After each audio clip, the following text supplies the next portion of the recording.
এসো এসো আমার ঘরে, এসো আমার ঘরে।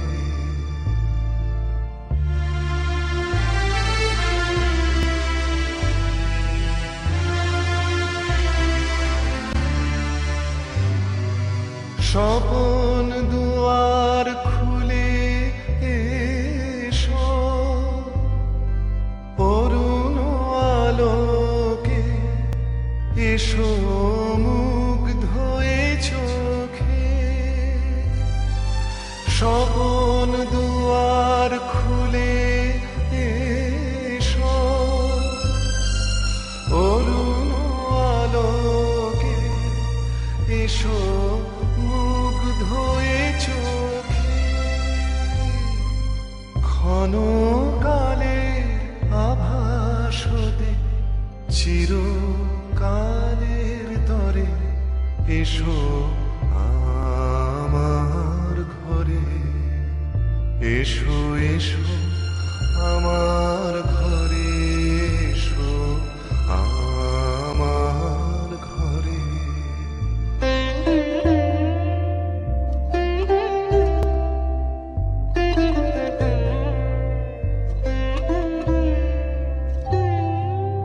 দুঃখ সুখের দোলে এসো, প্রাণের হিল্লোলে এসো। দুঃখ সুখের দোলে এসো, প্রাণের হিল্লোলে এসো। ছিলে আশার অরূপ বাণী, ফাগুন বাতাসে বনের আকুল নিঃশ্বাসে। এবার ফুলের প্রফুল্ল রূপ এসো, এসো বুকের পরে, এসো আমার ঘরে। এসো এসো আমার ঘরে, এসো আমার ঘরে। বাহির হয়ে এসো, বাহির হয়ে এসো, তুমি যে আছো অন্তরে। এসো আমার ঘরে, এসো এসো আমার ঘরে, এসো আমার ঘরে। আচ্ছা বৌমা, দেখি এসো, দেখি এসো এসো, এই চাটা নিয়ে সকলকে দাও নাও। এই যে কর্তা, দেখছো তোমার ছোট বৌমা কিরম নক্কি মেয়ে হয়ে গেছে। সেই সাত সকালে উঠে রান্নাঘরে এসে সকলের জন্য চা বানিয়ে দিয়েছে। এই না হলে আমার ছোটনের বউ। বড় বৌমা একদিনে হাতে হাতে কিছু করার জন্য একজনকে পেলো, হ্যাঁ তাই না রে চুটকি? একদম, আমি তো সেই বলছি, কত বছর বলে দেখিনি একা একা সব সামনে গেছে। আপনারা ভুলেও যেতে পারেন মা।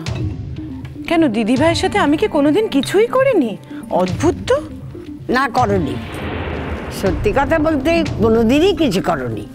এই শুভ সকালে বেরোনো না থাকলে তুমি কি মনে করতে পারো কখনো রান্নাঘরে রেখে কিছু করেছো?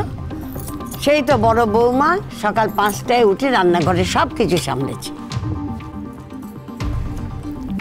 বড় বৌদি রান্না করতে ভালোবাসে তাই করেছে।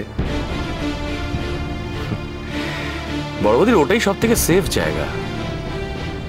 অন্য কোনো ব্যাপারে তো বড় বৌদির কোনো ইন্টারেস্ট নেই, তাই না?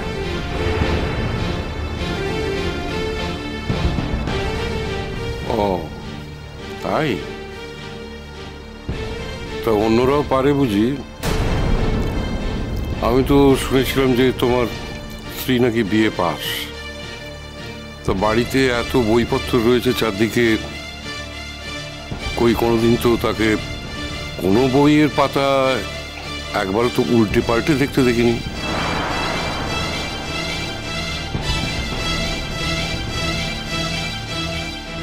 হ্যাঁ তাই তো। আর হয়েছে আমাদের দুই নাত বউ, তারাও তো শুনেছি নাকি MA BA পাস দিয়েছে, ইঞ্জিনিতে খালি ফরফর ফরফর করে কথা কয়। কই তাদের তো কোনদিন দেখিনি কো যে একটু বই নিয়ে বসতে। খালি ওই তো সাজন গোজন এই পার্লরে যাওয়া আর ওই ওই এক ঘুম ঘুম।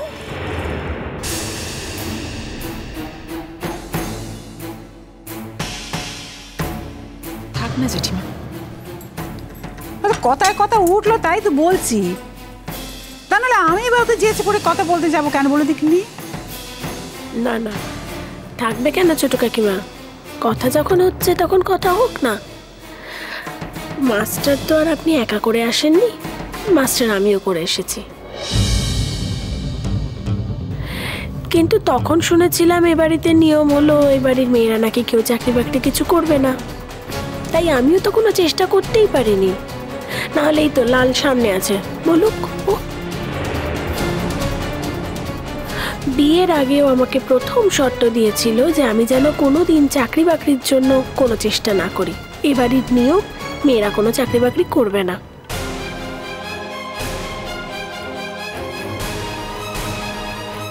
আর শুধু আমি কেন, আরশিও তো বিয়ের আগে একটা স্কুলে পড়াতো, কিন্তু ও যখনই জানতে পেরেছে এ বাড়ির কেউ চাকরি করা পছন্দ করেন, ও বাধ্য হয়ে ন্যাচারালি চাকরিটা কন্টিনিউ করতে পারেনি। আর শুধু চাকরির তো নয়, আমার নাচের ক্ষেত্রেও একই ঘটনা ঘটেছে। আমি তো সবার সামনেই বলছি, আমি যখনই আমার নাচটাকে নিয়ে কিছু করতে গেছি, কিছু ভাবতে গেছি, তখনই দেখেছি সবার মুখ ভার হয়ে গেছে। অথচ আমার মা কিন্তু পই পই করে বলে দিয়েছিল কোনো অবস্থাতেই আমার নাচটা যেন ছাড়ানো না হয়।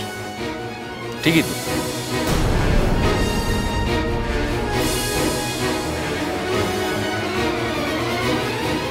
তোমার নাচটা তো কেউ ছাড়ায়নি। কাজলের সঙ্গে কম্পিটিশনে নামবে বলে তুমি নিজের থেকেই নাচ প্র্যাকটিস শুরু করেছিলে, তারপরে কাজলের কাছে গুহারান হেরে গিয়ে পাত্তারি গুটিয়ে ঘরে বসে আছো।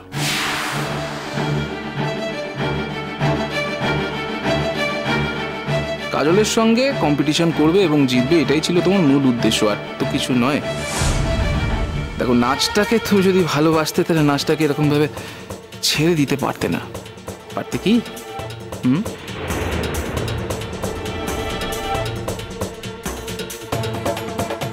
তাছাড়া এখানে তো কথা হচ্ছিল ঘর সংসারের কাজকর্ম নিয়ে, সেখানে এত কথা এসে গেল কি করে?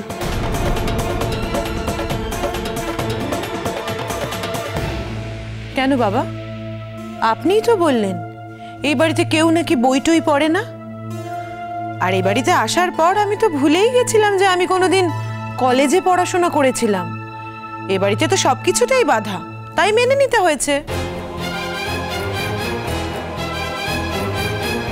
তাছাড়া দাদু ভাই, কোনো বাবা মাই তো চায় না তার মেয়েকে এত সুশিক্ষিত করার পর তারা রান্নাঘরে গিয়ে হাঁড়ি ঠেলো। ও বাবা, এ আবার কি কথা? নিজের সংসারে সবাইকে খাওয়াবে দাওয়াবে, আদর যত্ন করবে, মেয়েদের এর চেয়ে আনন্দ আর কি আছে?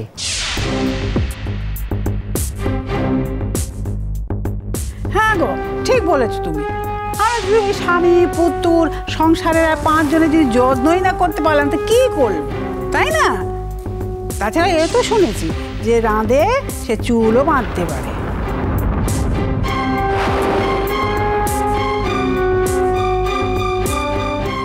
দেখো ভূমি, আমরা হয়তো তোমাদের মতো 2-4 ইংরেজি বলতে পারবো না, কিন্তু তখনকার দিনে যা সেলাই ফোড়াই করতাম না আমরা, এখনকার দিনে হলে সবাই প্রশংসাই করত।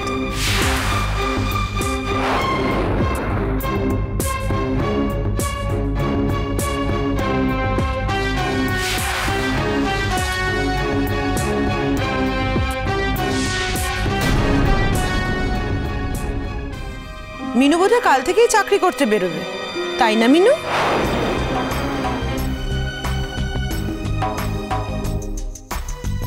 তা তো করতেই হবে মেজদি। শুনেছি আমার স্বামী এই সংসারে কোনো দায় পালন করে না। একদিকে তার টাকা নেই, তারপর যদি আমি আবার এই সংসারে তোমাদের ওপর বসে খাই তাহলে কি করে চলবে বলো?